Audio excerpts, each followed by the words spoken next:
তো আমাদের খাবার চলে এসেছে, ওই যে চিকেন বিরিয়ানি। বিরিয়ানি না সাদা ভাত বোঝা মুশকিল আছে। সাদা ভাত না চিকেন বিরিয়ানি, তাহলে ভেজ বিরিয়ানি। ও বাবা, ও বাবা, চিকেন বিরিয়ানি বললো। তো আমাদের খাবার চলে এসেছে, অনেক 1 ঘন্টা যে প্লেট দিয়ে রেখে দিয়েছে, এখন খাবার ছিল দেখা যাক। তো মাছ ভাজা দাও একটু টেস্ট করে দেখি। এসে দেখা মাছ ভাজা কি আর এতে কি মাছ ভাজা নেই। ধরনের ভাজা ভেজেছে, কি কুটি কুটি মাছ ভাজা, তো এইরকমই ওই তো 400 টাকা।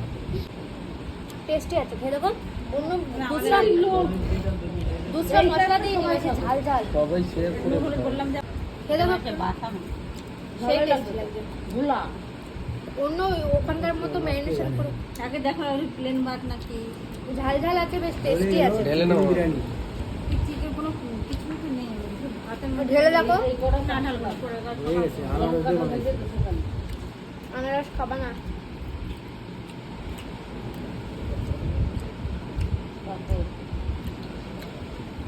3 প্লেট মাছ ভাজা। আমাদের একটা সেপারেট নিচে মাছ ভাজা। ও পাঁচ লঙ্কা আমি আনিছি যাই আবার ওরা সব ঝাড়খণ্ডের লোক।